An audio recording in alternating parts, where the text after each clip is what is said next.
ꯑꯍꯥꯟꯕꯃꯛꯇꯗ ꯃꯌꯥꯝꯕꯨ ꯀꯣꯛꯅꯅ ꯈꯨꯔꯨꯝꯖꯔꯤ ꯃꯌꯥꯝ ꯉꯁꯤꯗꯤ ꯔꯨꯕꯤꯛꯁ ꯀ꯭ꯌꯨꯕꯁꯦ ꯃꯇꯧ ꯀꯔꯝꯅ ꯁꯣꯜꯕ ꯇꯧꯒꯅꯤ ꯔꯨꯕꯤꯛꯁ ꯀ꯭ꯌꯨꯕꯁꯦ ꯌꯥꯝ ꯂꯥꯏꯅ ꯁꯣꯜꯕ ꯇꯧꯕ ꯌꯥꯏ ꯑꯗꯣ ꯍꯩꯇ꯭ꯔꯤꯕ ꯏꯆꯤꯟ ꯏꯅꯥꯎꯁꯤꯡꯒꯤꯗꯃꯛꯇ ꯁꯤꯒꯤ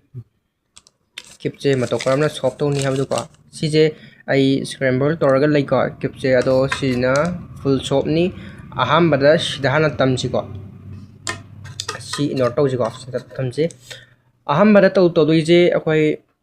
ꯀ꯭ꯌꯨꯕꯁꯦ ꯃꯆꯨꯁꯦ ꯍꯥꯟꯅ ꯌꯦꯡꯁꯦꯕꯀꯣ ꯀ꯭ꯌꯨꯕ ꯃꯆꯨꯁꯤꯡꯁꯦ ꯍꯥꯟꯅ ꯌꯦꯡꯁꯦꯕꯀꯣ ꯑꯍꯥꯟꯕꯗ ꯔꯦꯗ ꯂꯩꯔꯦ ꯔꯦꯗꯀꯤ ꯃꯈꯥ ꯂꯩꯗꯣꯏꯁꯤ ꯀꯩꯗꯧꯔꯦ ꯁꯤ ꯑꯣꯔꯦꯟꯖꯅꯤ ꯀꯣ ꯑꯗꯒꯤ ꯕ꯭ꯂꯨ ꯂꯩꯔꯦ green white and yellow okay ꯑꯍꯥꯟꯕꯗ ꯑꯩꯈꯣꯏ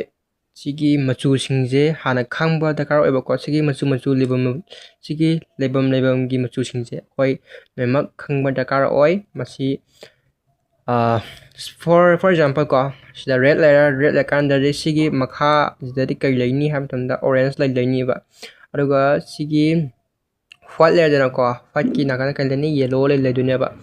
aduga blue gi dadi green leidune ba id red ka orange ka dagi white ka yellow ga blue ga green ga any akoina machu je ko any machu akoina any machu akoina pai mix tor matungda mana thammeba adu tham taragadi makhada kai machu lei haibam tamda orange laieba ko makhada si hana khangma da ka waiba ko adagi leigadoriba mu adahi simana leibagi ko mathak leibagi makha leibagi front leibagi adagi back leibagi adai down leibagi up leibagi simana leieba ko sije mamingje ai hajarake ko ai songi khochina ai songi na right ni songi na left ni ko adagi mathaksina up hai tare ko aluga makha jina down ande sigi blue jina front aduga sigi jina back adu smai thamage ko haidi first na mathak ohalage aduga yellow makha smai ohalage ai som jina right ni on left sina up sina down sina front sina back sija hana khangba dakar oibo adutaki mathang step by step tawsiko so leibagi mupse ai hana haijarage ahambada r ai sida ithon jaramge ko ali leibagi mup chingdo ahambada r hana leje r je mato karamno laini habdamda r smart legedaba sigi blue je si mathatta lekhatpa smart lekhatpa si blue je smart mathat lekhatpa sijina r ne bago sina r ni aduga sida r prime hauna ai sida ma uriba ma r prime je sida r mathang leiba sigi ma dot macham leije sijina ba r prime haije sijina makha sama leidaba id r ga r prime ga je khenai bako id r na mathata lekhatpa aduga r prime na makha leidaba aita r prime na makha leidaba degi r na mathata lekhatpa adagi l gi mu yengaje l gi je akhoi r gumba haibje akhoi right to neba right maming akhoi r han thole dena ko adune ko adagi left ki l han throngani adagi up ki ju u aduga down di d ni down di d aduga c je kamana ni habdum damda c gi jina r ni aduga c jina r prime ni aduga mathak ki songkan leibai je hadi si blue je songkan leiba sina u neba aduga blue je kaigoma songkan leiradi sina u prime haina khangagani ba aduga sigi blue je songkan gadi u songkan gani u prime adagi l na makha leidaba adagi l prime na mathata lekhatpa kendai ko l prime na mathata lekhatpa adagi l na makha leidaba hadi r ga l ga ju onai ko id r na mathata lekhatpani aduga l na makha leidabani ko adagi r prime na mathata lekhatpani adagi l prime na makha leidabani okay hojik akhoi l ga anti r ga l ga je akhoi khange hojik u ju khange ko u gi songkanda u prime songkanda ꯑꯗꯒꯤ ꯑꯩꯈꯣꯏ R2 ꯍꯥꯏꯅ ꯂꯩꯌꯦꯕꯀꯣ R2 ꯑꯩ ꯑꯗꯨꯝ ꯑꯩ ꯊꯣꯛꯍꯟꯖꯔꯝꯒꯦ R2 ꯗꯣ R2 ꯁꯦ ꯀꯃꯥꯏꯅ ꯇꯧꯒ꯭ꯔꯕꯅ ꯂꯩꯅꯤ ꯍꯥꯏꯕ ꯃꯇꯝꯗ R2 ꯁꯦ ꯁꯨꯃꯥꯏꯅ ꯂꯩꯒꯗꯕ ꯑꯃ ꯑꯅꯤ ꯁꯨꯃꯥꯏꯅ ꯂꯩꯕ R2 ꯁꯦ ꯀꯣ ꯁꯤꯒꯤ ꯕ꯭ꯂꯨ ꯁꯦ ꯁꯨꯃꯥꯏꯅ ꯃꯊꯛꯇ ꯑꯃ ꯂꯩꯔꯦꯀꯣ ꯑꯃꯨꯛ ꯑꯅꯤ R2 ꯀꯧꯋꯦꯕ ꯁꯤꯁꯦ ꯑꯗꯨꯒ L2 ꯂꯩꯒꯦ ꯍꯥꯏꯇꯥꯔꯒꯁꯨ ꯆꯞ ꯃꯥꯟꯅꯩꯀꯣ L2 ꯑꯅꯤꯔꯛ ꯂꯩꯒꯗꯕ ꯑꯅꯤꯔꯛ ꯂꯩꯕꯤꯒꯗꯕ ꯑꯗꯒꯤ U2 ꯁꯨ ꯆꯞ ꯃꯥꯟꯅꯩ U2 ओके अदगी D जे डाउनगिनेबा सी डाउनगिनेबा सिजिनेबा सी कम लाइन है D जे करम कन चटनी हम तमदा सोमना कन दोइन चक्कनीबा D जे सोमना कंदा D जे सुमाइना सुमाइना सुमा चक्कनीबा अदुगा D प्राइम ना सोमना कंदा चक्कनीबा सोम कंदा D ना सोम कंदा चक्कनी अदुगी D प्राइम ना सोमना कंदा चक्कनी अदगी F हाइदे को खत के रा कोई फ्रंट हाइ तारे को फ्रंट जे सुमाइना सी व्हाइट से सुमाइना मखा को दरक सुमाइना सी जे F नेबा अदुगा F प्राइम हाइगना सी जे सुमाइना सोंखोंगा लैबा सी ना F प्राइम हाइ सी नेबा हाइबिदि सी जे सोंगन लैबना F आई दम थोलंगे को F की दो अदुगा सी मखा लैदबना F प्राइम ओके अदुगा B जे सिनि को B सिनि होगी बैक हाइ तारे को बैक हाइ तारे बैक जे सिगी ऑरेंज से समाने मथत लेखपा सिजे B नेबा अदु सिगी ऑरेंज से समाने मथत लेखपा सिजे B नेबा लुगा सि ख्वासे मखा लेदरपा सिना B प्राइम नेबा खानि को सो समाले सिगी पोचे समाना ओके सिजना R नि को सिजना R प्राइम नि दुगा सिजना U नि सिजना U प्राइम नि दुगा सिजना L नि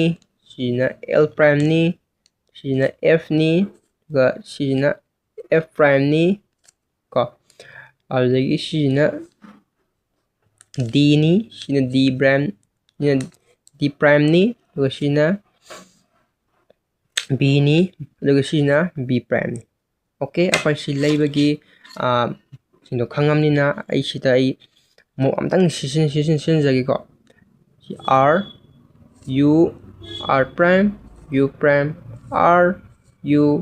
R prime U prime R U R prime U prime R U R prime U prime R U R prime U prime R U R prime U prime okay सिमुप से सिजन पुंदा shop तायबको फरे चिना हंजन तौबेने सिजे step सिजे 6 सिजिनो हुजिकी अंदो तो step 6 सिजिनो सि एदि थोरगदी सुमाले रे आई सुमाना को थोरगदी सुमाले लै अदुगा सो आई हानगी थुगागिबा किप्तो हानगी आई थुगागिबा किपसे सिलेरा सिजे मतो कमदोंना शॉप तौगनी सिजे मतो कमदोंना शॉप तौगनी हाबदुनी को आई हाइजके कमातोना शॉप तौनी हाबदा आई सिजे फजना मिक्स तौगाइगे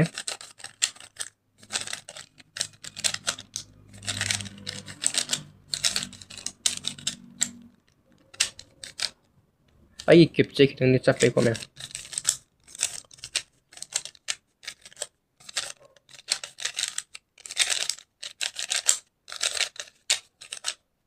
ओके मुझे स्माइल लेको किपसे स्माइल यारे मिक्स होरे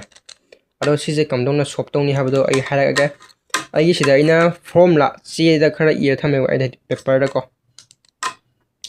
सिदे लेबको अहम फर्स्ट स्टेप से सिन जेबको खाना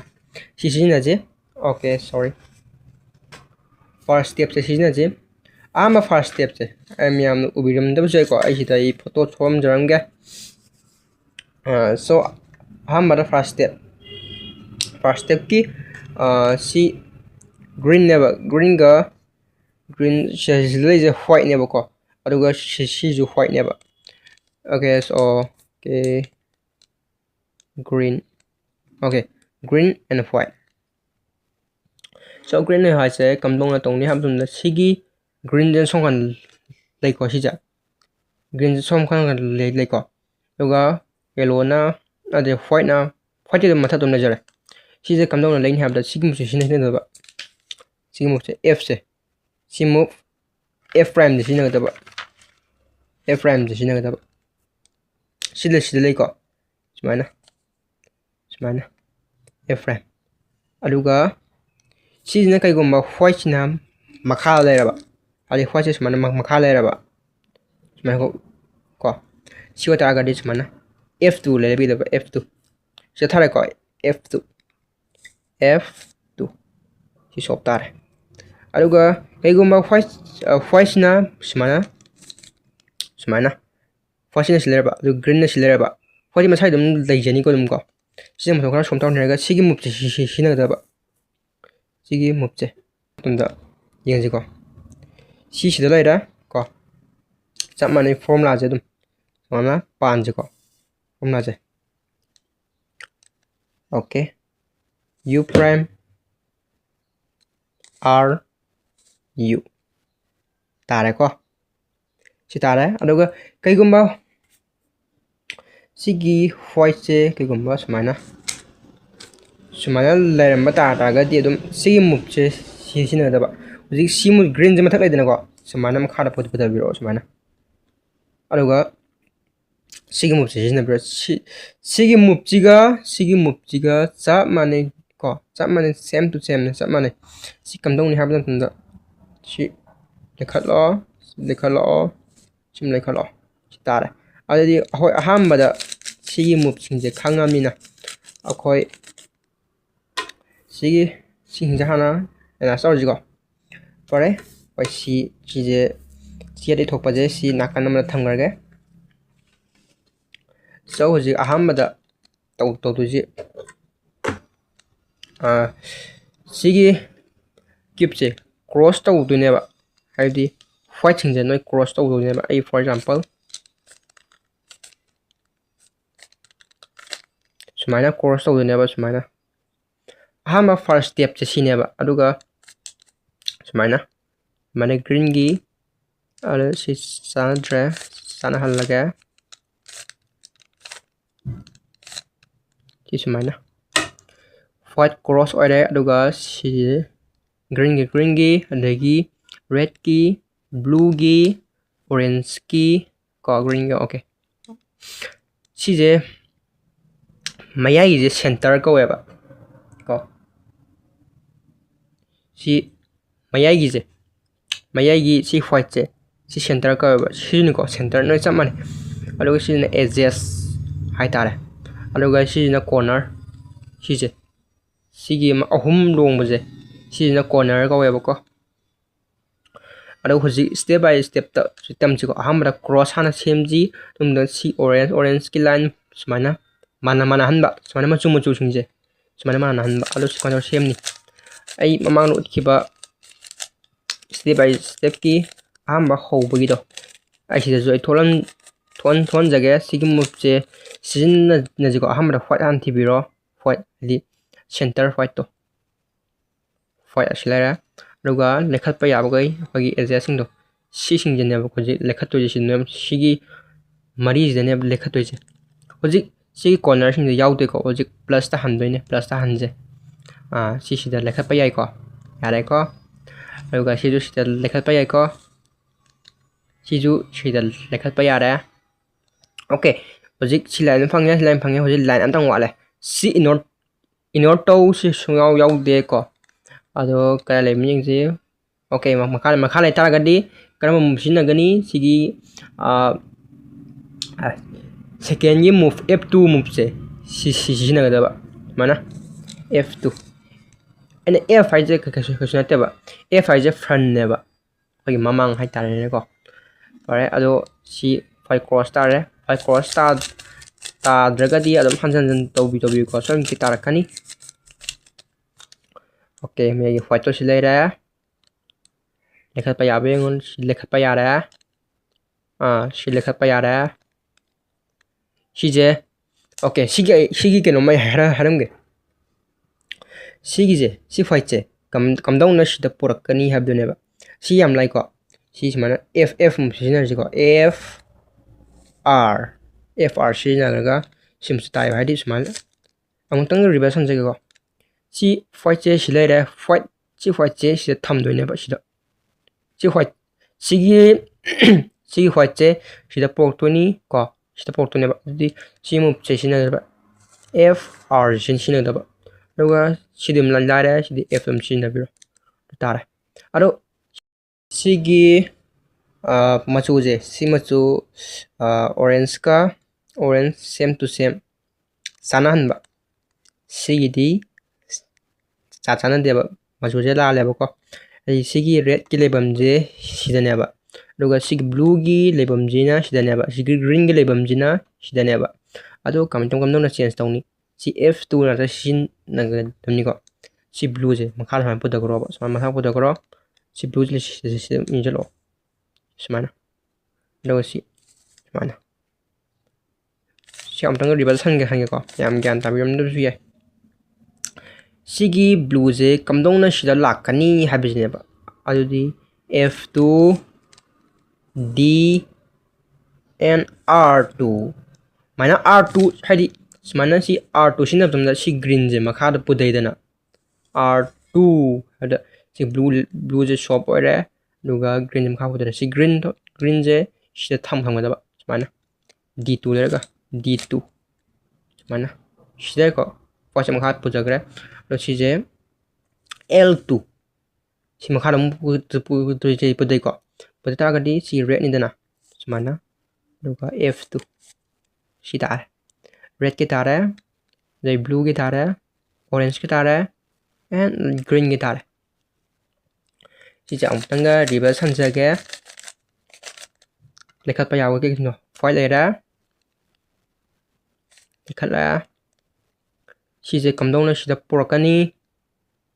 सी अदगी सी लाइन सी लेखत पे यावगे सिंदो सी कमदौना सिदा पुरकनी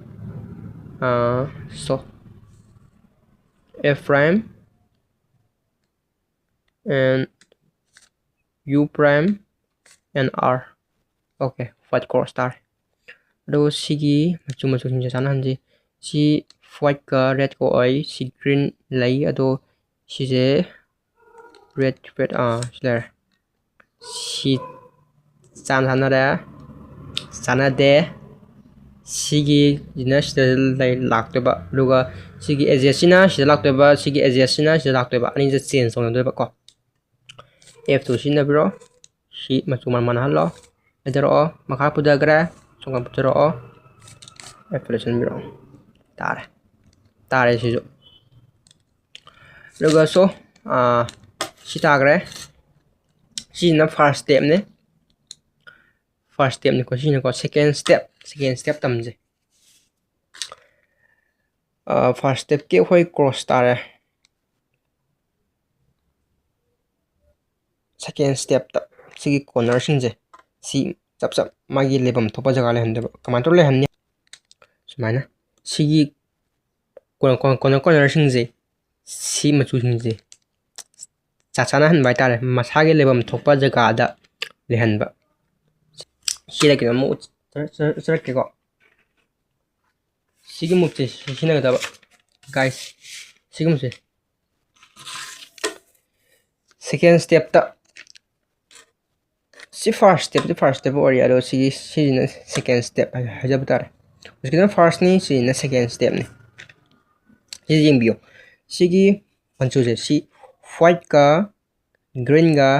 रेड को बको सिजे मम्मी जे सेंगदगदी आइसिदा असेंबा पिक्चर दो आइसिदा थोनजरमगे को सिदा मिंबिरो अहमद रेड ग्रीन जन लॉर्ज सिगी ग्रीन का सी रेड का फरे सो सिगी कॉर्नर जे सी सिदा येंगजे बा हइद हुजिक क्रॉस तागरा सी मचु माना हल्ले सी को सी चा माना हल्ले हुजिक तौदोसिना सिगी corner amuk masagi lebam thokpa jaga da lehanba ko sigi white na kaigumba haidi sije kaigumba sije white che sije leba si red green white ko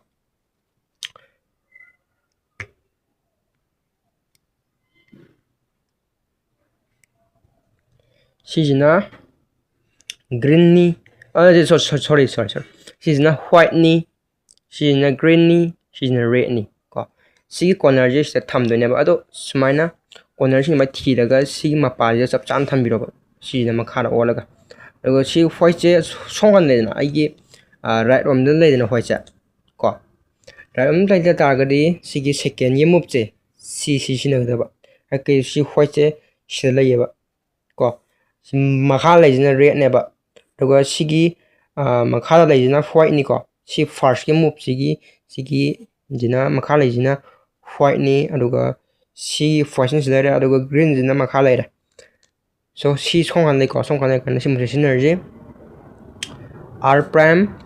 ko lagi d prime and r tare ko tu tare white green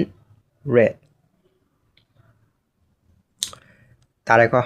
white green red si tare si yung ying si ko si white orange blue masage lebam thopa jaga da thamo sidam thamgadam ni ko any masu lakpa si white je som kan ni ko ai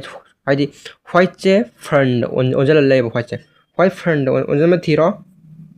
silera sigi move chine sinna doje si move sinna ji ko kamdong sinna ni so sumana paibiro aina to ye chap mananan to biu ko yam l ko si hwa si da purji d l prime tare to okay si ke machuno yengje white orange green si corner je sida thamdoine ko si white je kaya lai white je makhada down da lai ta gadi kanam machine gani mathaki sina da mathaki sina da si ko d2 r d sima se sina tamda white je uji kaya ra white je som kan ole phadi right on da leba si second sina da tare si white se ko si da pok se white si da tham ji ko si ma chun na de ko si corner je tham ga ba chana ra white se thole ra karam sina ni si second sina da ba r prime r tare to tare corner sige corner gi lebam thokpa jaga da leira masagi lebam gi jaga da ko ajik che je yaw da bi to buji ko so amba hoi so makong te yum hauji mai thwa jarage te yum hauji ko amra khoina fast ta to doji sigi white mina cube che hadi nangi friend oibe yai nangi imung manungi hada ko family member sing oibe yai ko moina cube che hadi songi ichini naw or suka belite ko sida adungi isinaw hadi songi inaw pana cube che mana cube che sop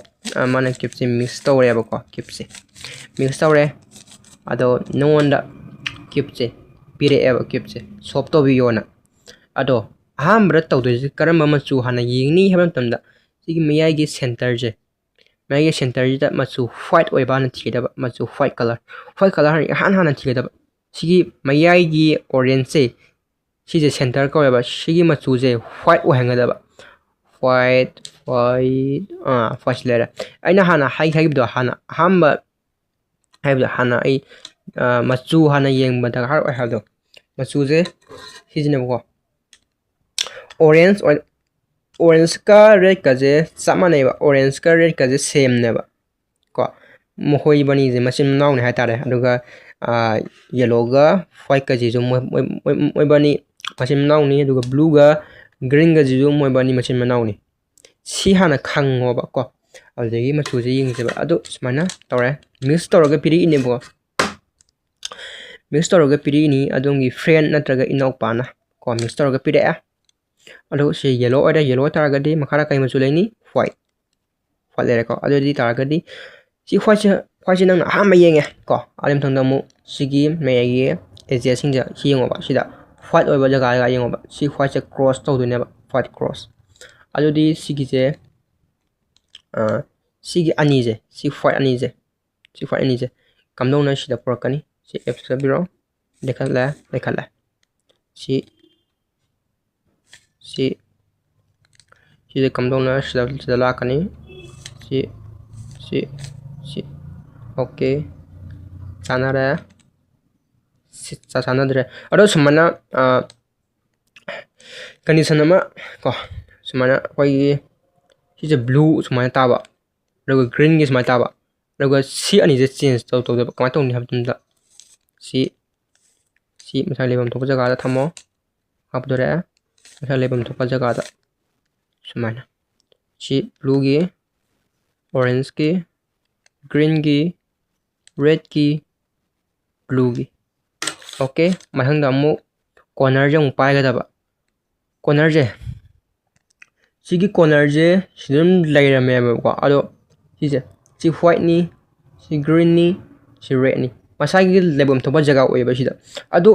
machu je onna taina na laira me ba si kamdau na fix to ni ham tum da r prime ko d prime and r and d prime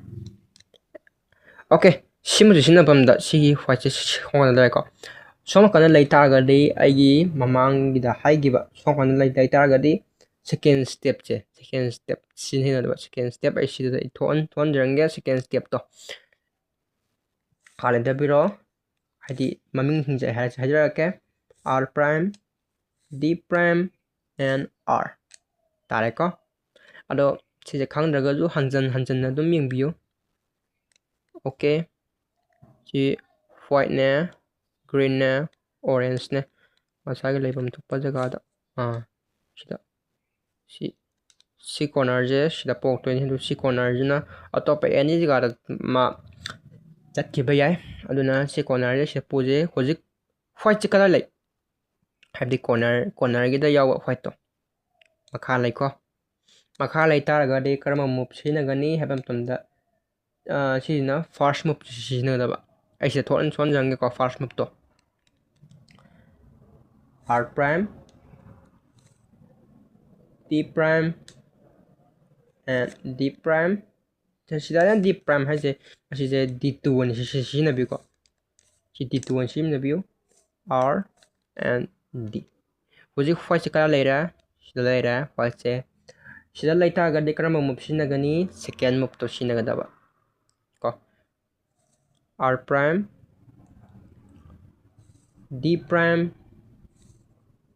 r tare ko sage lebam to pa jaga la leira sigum ta hanji white blue orange si corner je sida lak to ni ko adudi hoji corner da yawa white to ga lei makha da lei ko adu ta makha leiba targa di karma sina gani first move to sina da ba first to sina jarage r prime d2 r d hojik white kaya leira aigi right arm da unjal leira right arm da unjal lai targa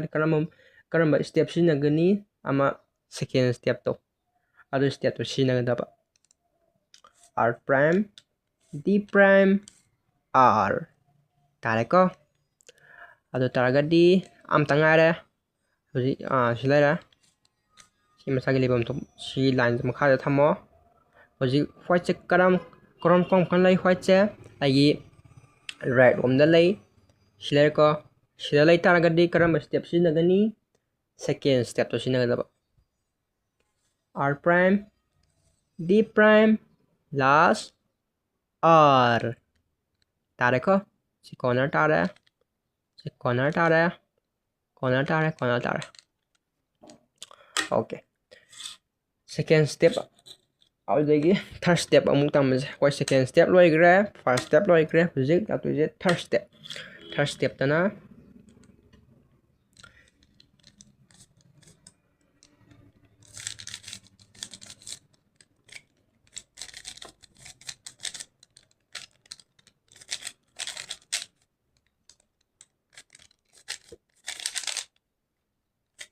third step tana sumaina tahanba sigi sigi ma ejese sije mana masagi lebam to bajaga thamba siju thamba siju thamba siju thamba hoje aham quite fast step to hoje aham bada center jana ubiro first center ihan ham bada noina tawdoi beji aham bada first center jan tibiro si first center je adam tunda si cross am sembiro cross sem lo gam tunda si gi machuje si machuje chana halo ade sigi machuje chana halo mathang damu corner amu semo ko last ta sigi jine semok toije semok toije aro si je hoje ana tak ta ani noida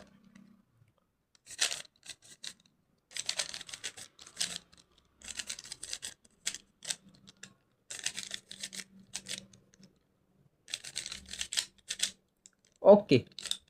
so ahmada sigi third step se kaman tauni sigi da sije mami de kitang ni sengma wale ado mami aseng bado ai sidai thon jaramge sigi machuje simu sudan ying sidam ying je ba sije blue ni ko je blue ni je orange ne ba adudi sida tham doi je kari machu no hamda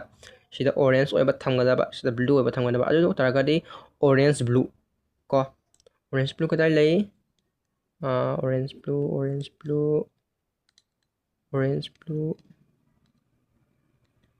blue silere orange blue taragadi masagi lebam to jaga da thamba orange organa thammo ko hadi front uba machu do sida orange or ombre ya na blue or taragadi masagi blue ye jaga thangada ba orange om taragadi orange ke jaga thangada ba ado silali ko si blue pan thambiro ado system da orange se makha le ko orange makha lai taragadi silai je red ne ba som side chatoi ne ba sigi corner sigi as sida prok to ne ba si ani je change on do ne ba sigi move je si na je ba aina sida toriba move china si je odo ne ba si de thau dre ba ko hi de thau dre ai zum thon jeram ge ko so ahamada sigi jina som kan chatoi ne ba aduga kaigumba sigi orange na red oram targa di som nakan chatoi ne ba aduga sina orange targa di som kan ne ba ko orange som kan chapa targa di sigi move che si first move harage sina second move harage si first move che sigi enje sida pok to ne ba dudi si na je ko okay kapada biro r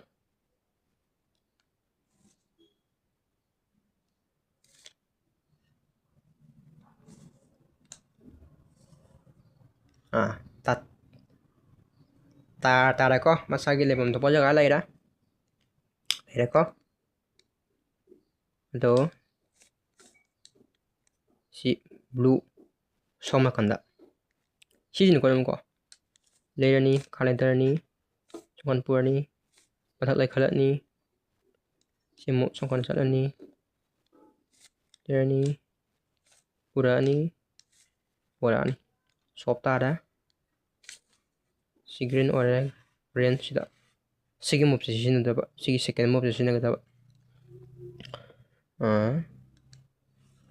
konsala kapudara sala dara ꯆꯠꯂꯦ ꯆꯠꯂꯦ ꯐ꯭ꯔꯟꯗ ꯂꯩꯔꯦ ꯇꯥꯔꯦ ꯂꯥꯁ step ꯁꯤ ꯒ꯭ꯔꯤꯟꯁꯦ ꯁꯤꯗ ꯄꯣꯛꯇꯣꯏꯕ ꯁꯤ ꯁꯦꯀꯦꯟ step ꯁꯤꯅ ꯌꯥꯗꯕ okay ꯁꯦꯀꯦꯟ ꯁ꯭ꯇꯦꯞꯁꯦ ꯁꯤꯁꯦ ꯁꯤꯗ ꯄꯣꯛꯇꯣꯏꯅꯦꯕ ꯑꯗꯨ ꯇꯥꯔꯒꯗꯤ ꯗꯤ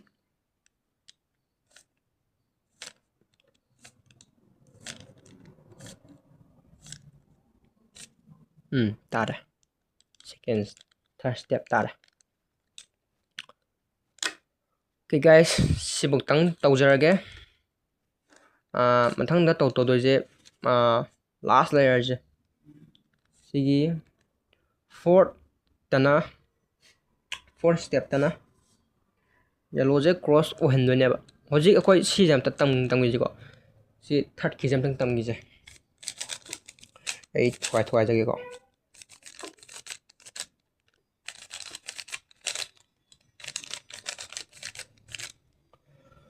ꯑꯣꯀꯦ ꯁꯣ ꯂꯩꯔꯦ ꯁꯤ ꯕ꯭ꯂꯨ ꯑꯩ ꯁꯨꯃꯥꯏꯅ ꯃꯄꯥꯁꯦ ꯁꯨꯃꯥꯏꯅ ꯔꯦꯠ ꯐ꯭ꯔꯟꯗ ꯑꯣꯜꯂꯤꯀꯣ ꯔꯦꯠ ꯐ꯭ꯔꯟꯗ ꯑꯣꯜꯂꯒ ꯁꯨꯃꯥꯏꯅ ꯊꯝꯒꯗꯕ ꯁꯤ ꯃꯆꯨ ꯆꯞ ꯃꯥꯟꯅ ꯊꯝꯒꯗꯕ ꯁꯤ ꯃꯌꯥꯏꯗ ꯊꯝꯒꯗꯕ ꯕ꯭ꯂꯨ ꯁꯝꯀꯟ ꯆꯠꯇꯣꯏꯅ ꯀꯔꯝꯕ ꯃꯨꯞ ꯁꯤꯖꯤꯟꯅꯒꯅꯤ ꯐꯥꯔꯁ ꯃꯨꯞꯇꯨ ꯁꯤꯖꯤꯟꯅꯕꯤꯔꯣ D prime R prime D R D F D prime F prime तारेको खाखाय ब्लू ब्लू ऑरेंज सोंकंदा फर्स्ट मुफ तो ने सिजु तुम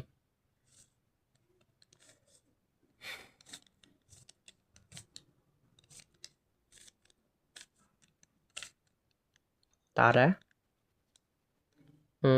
시대 오해볼까? 시대 오해 따라가디 시시다 second step 또 시나비로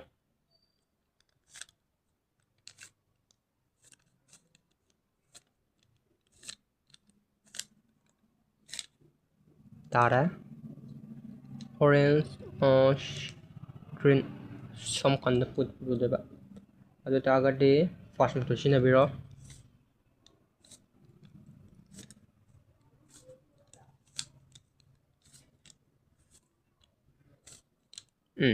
तारे done ꯍꯧꯖꯤꯛ ꯐꯥꯎꯗꯤ ꯃꯌꯥꯝ ꯁꯤꯐꯥꯎꯗꯤ ꯁꯣꯏꯃꯛꯀꯤ ꯍꯩꯔꯝꯒꯅꯤ ꯍꯥꯏꯕ ꯑꯩ ꯑꯗꯨꯝ ꯊꯥꯖꯩ ꯃꯌꯥꯝꯁꯨ ꯑꯩꯅ ꯇꯧꯕꯤꯔꯤꯁꯦ ꯆꯞ ꯃꯥꯟꯅꯅ ꯐꯣꯂꯣ ꯇꯧꯕꯤꯌꯨ ꯀꯣ ꯁꯨꯃꯥꯏꯅ ꯑꯗꯨꯒ ꯂꯥꯁ ꯑꯗꯨꯒ ꯌꯦꯜꯂꯣ ꯁ꯭ꯇꯦꯞꯁꯦ ꯌꯦꯜꯂꯣꯁꯦ ꯀꯝꯗꯧꯅ ꯌꯦꯜꯂꯣꯁꯦ ꯀ꯭ꯔꯣꯁꯇ ꯍꯥꯡꯒꯗꯕ ꯁꯨꯃꯥꯏꯅ ꯀ꯭ꯔꯣꯁꯇ ꯍꯥꯡꯗꯣꯏꯕ ꯁꯨꯃꯥꯏꯅ ꯀ꯭ꯔꯣꯁꯇ ꯍꯥꯡꯗꯣꯏꯕ ꯁꯤ ꯀꯝꯗꯧꯅ ꯀ꯭ꯔꯣꯁꯇ ꯍꯥꯡꯒꯅꯤ ꯍꯥꯏꯕ ꯃꯇꯝꯗ ꯁꯤꯒꯤ ꯃꯨꯚꯇꯣ ꯑꯩ सिगे मुफ्तो पेपर इरग बिजिजर आ गया पेपर लेरा येलो गिलो हिजे मम्मी सेंगदे अदुना आई सिदा तोलंगे अहम ले येलो जे मना फाइट लेरे अना येलो जे सॉरी येलो लेरे को येलो लेरे अरुगा सिगे एजेसिंग जे मखा ने मो खानो लेगिरा मखा ले टागरि सिम पोजीशन न दुनेबा अरु कइगुम्बा अखोई येलो नोखोई नोगी क्रॉसिंग दो अखोई एजेसिंग दो मथाता लेबा खोपर येंगोबा सी मेयदा सुमाय ले टागरि सी यारे को अदगी सुमाय एल्स दो लेब्रा येंबियो नोगी दो किपतो अदुगा सुमाय लाइन लेब्रा येंबियो सुमाय प्लस लेब्रा प्लस ले कंदि तौदरसु याय को अदो सी सुमाय लेबा कं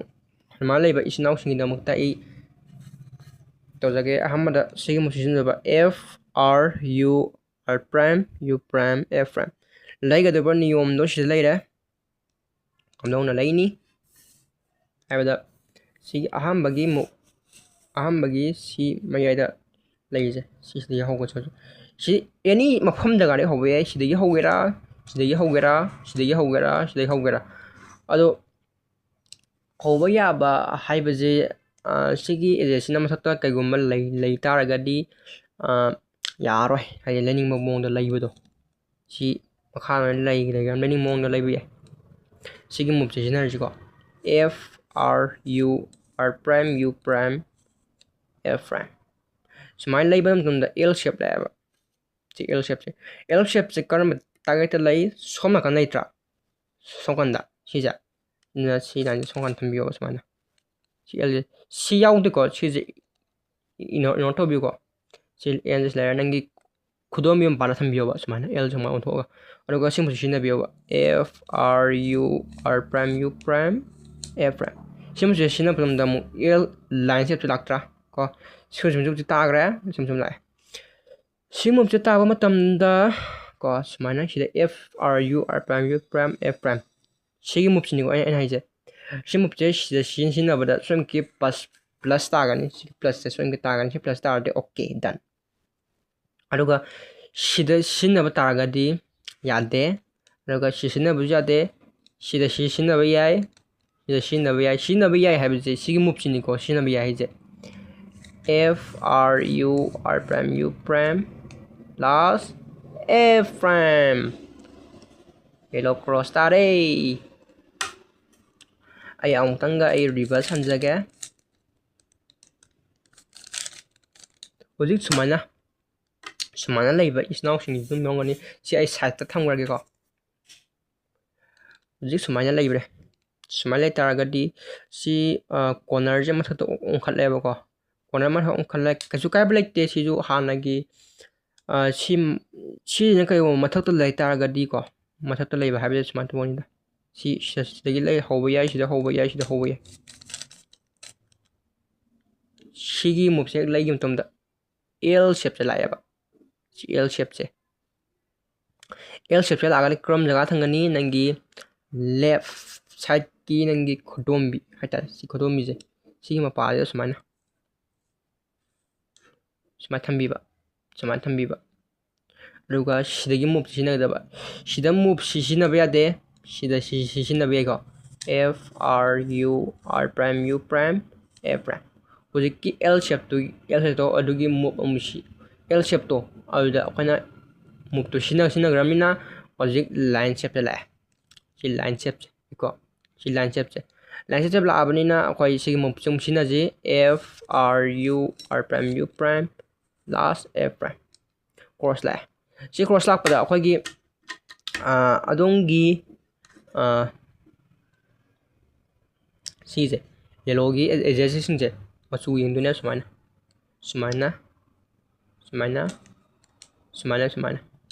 si je mato kamdong na tawni habamda so si kamdong na tawni habamda ko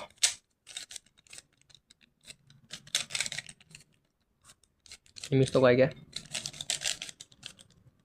okay si cross la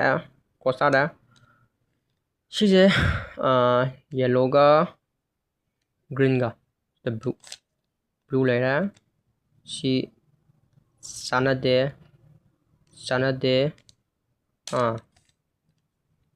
si ani je soim sida si to bobdom da ani amadi soim ki chana gani aduga ani amadi chana roi hadi chana haitara si red ki green gi si ani je change tong ba ko si kamdong na change tong gani sai move to sai thon jang ga lai ga move to ai si thon jang ga R U2 R prime U prime R U prime R prime U prime hojiki ani do change tawre sidi hana gi dum leira sumana ado si yellow gi cross ta han bagi hojiki si ta han bagi je ai nong na amu ai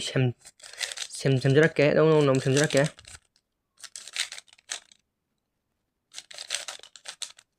okay si yellow ko makhala era ini mo na sinara L shape la ta ga de karama jaga la thamni kodam jaga da sida thangba da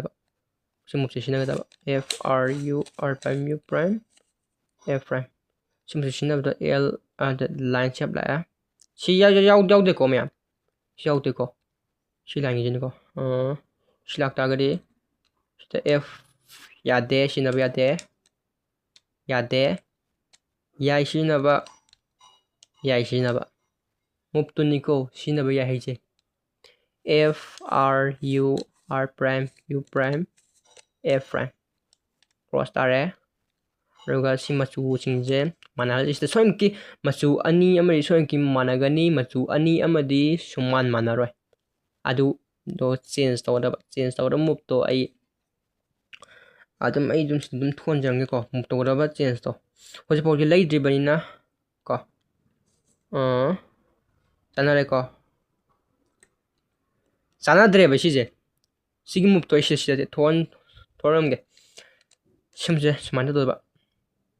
ꯑꯩꯅ ꯇꯧꯔꯤꯁꯤꯒ ꯆꯞ ꯃꯥꯟꯅꯅ ꯇꯧꯕꯤꯌꯨꯀꯣ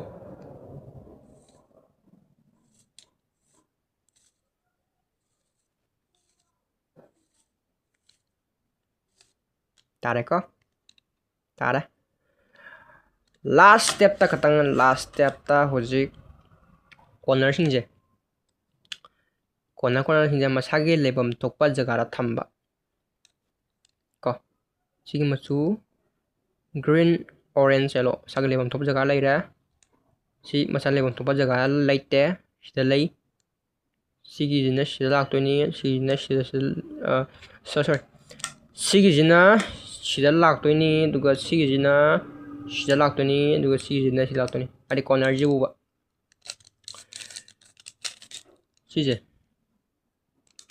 ꯁꯤꯁꯦ ꯍꯥꯏꯗꯤ ꯁꯨꯃꯥꯏꯅ ꯁꯨꯡꯃꯥꯟ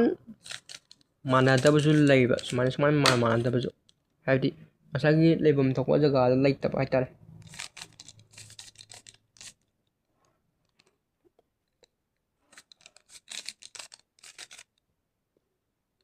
okay ꯁꯤꯒꯤ ꯃꯆꯨꯁꯦ ꯁꯤ ꯅꯠꯇꯦ ꯃꯆꯨ ꯇꯥꯗ꯭ꯔꯦ ꯑꯗꯨ ꯇꯥꯔꯒꯗꯤ ꯁꯤꯒꯤ ꯃꯨꯞꯁꯦ ꯍꯥꯏꯗꯤ ꯑꯍꯥꯟꯕ ꯇꯥꯗ꯭ꯔꯕꯅꯤꯅ ꯁꯤ ꯃꯆꯨꯁꯤ ꯁꯤꯖꯤꯟꯅꯒꯗꯕ ꯁꯤꯁꯤꯅ ꯁꯤꯗ ꯄꯣꯛꯆꯦꯕ ꯍꯥꯏꯗꯤ ꯁꯤꯒꯤ ꯌꯦꯜꯂꯣꯒ ꯕ꯭ꯂꯨꯒ ꯔꯦꯗꯀꯁꯦ ꯁꯤꯗ ꯄꯣꯛꯁꯦꯕ ꯑꯗꯨꯒ ꯁꯤꯒꯤ ꯀꯣꯔꯅꯔꯁꯤꯅ ꯁꯤꯗ ꯄꯣꯛꯇꯣꯏꯕ ꯁꯤ ꯀꯣꯔꯅꯔꯁꯤꯅ ꯁꯤꯗ ꯄꯨꯗꯣꯏꯕ ꯁꯤꯒꯤꯁꯤꯅ ꯁꯤꯗ ꯄꯣꯛꯇꯣꯏꯕ ꯑꯗꯨꯒ ꯁꯤ ꯀꯣꯔꯅꯔꯁꯤꯅ ꯁꯤꯗ ꯄꯣꯛꯇꯣꯏꯕ ꯑꯗꯨꯒ ꯁꯤꯒꯤ ꯀꯣꯔꯅꯔꯁꯤꯅ ꯁꯤꯗ ꯄꯣꯛꯇꯣꯏꯕ ꯁꯤꯒꯤ ꯃꯨꯞꯁꯦ ꯁꯤꯖꯤꯟꯅꯔꯁꯦ ꯑꯩꯁꯤ ꯑꯗꯨꯝ ꯊꯣꯟꯖꯔꯝꯒꯦꯀꯣ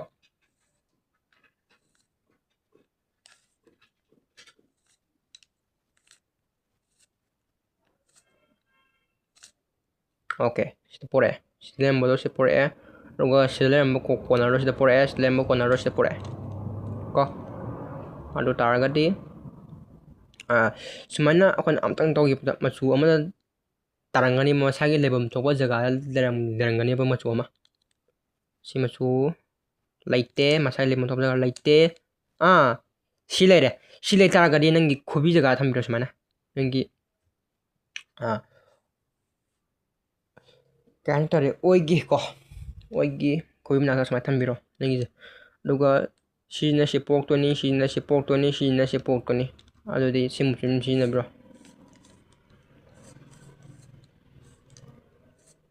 ꯁꯤ ꯁꯤꯖꯤꯟꯅꯕꯗ ꯁꯤꯅ ꯁꯤꯗ ꯄꯨꯔꯛꯑꯗꯤ ꯌꯥꯔꯦ ꯁꯤꯅ ꯁꯤ ꯄꯨꯔꯛꯑꯗꯤ ꯌꯥꯔꯦ ꯁꯤꯅ ꯄꯨꯔꯛꯑꯗꯤ ꯌꯥꯔꯦ ꯁꯤꯃꯁꯨ ꯁꯤꯖꯤꯟꯅꯕꯤꯔꯣ ꯑꯣꯀꯦ ꯍꯧꯖꯤꯛ ꯁꯤ ꯀꯣ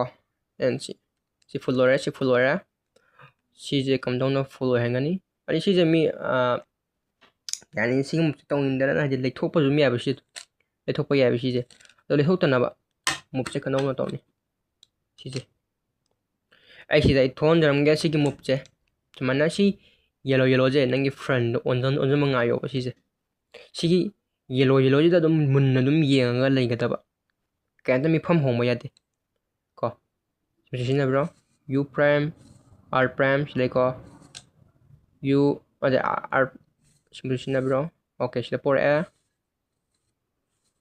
ꯁꯤ ꯂꯩꯔꯦ ꯁꯤ ꯍꯦꯛ ꯁꯨꯃꯥꯏꯅ ꯇꯥꯈ꯭ꯔꯒꯗꯤ ꯑꯦꯐ ꯑꯃꯨꯛ ꯁꯤꯖꯤꯟꯅꯒꯗꯕ ꯑꯦꯐ ꯑꯃꯨꯛ ꯑꯗꯨꯒ ꯁꯤꯅ ꯁꯤꯗ ꯑꯣꯟꯊꯣꯔꯛꯄ ꯉꯥꯏꯒꯗꯕ ꯂꯩꯈ꯭ꯔꯦ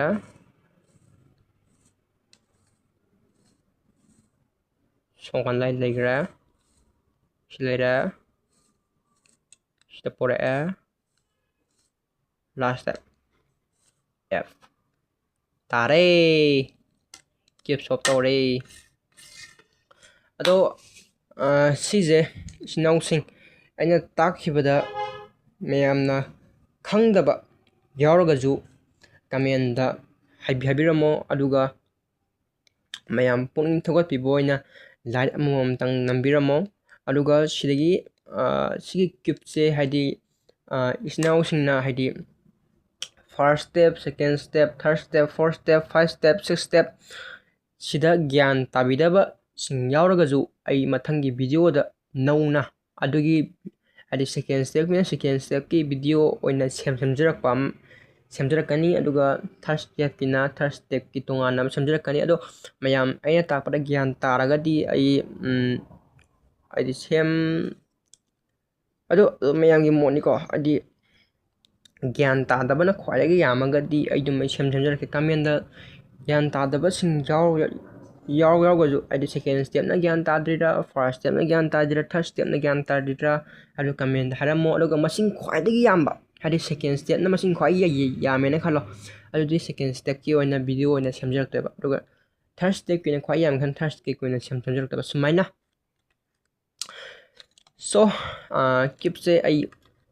ꯁꯣꯞ ꯇꯧꯈ꯭ꯔꯦ ꯀꯣ ꯁꯣꯞ ꯇꯧꯔꯦ ꯃꯣꯏ ꯁꯣꯞ ꯇꯧꯔꯦ ꯁꯣ ꯑꯩ ꯀꯩꯅꯣꯝꯇꯪꯒ ꯑꯩ ꯍꯥꯏꯖꯧꯒꯦ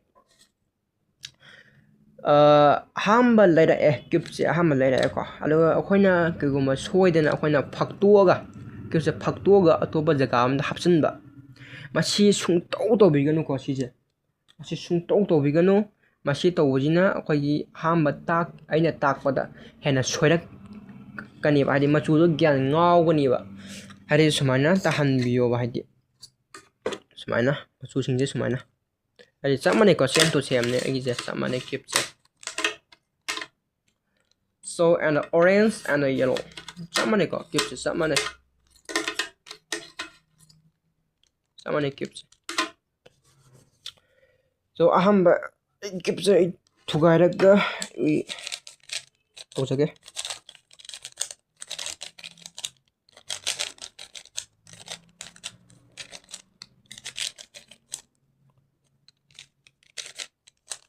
okay next tore full shop to ko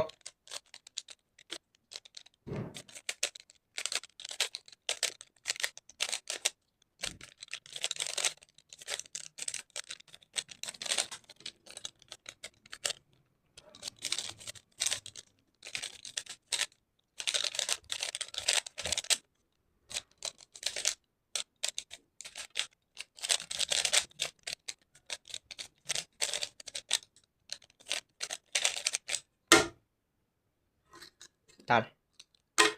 so ngasigidi sidum loire ngasigidi so pung thowe biboina like tawbiramo aduga comment da noi khangdaba gyan tadaba sing adumak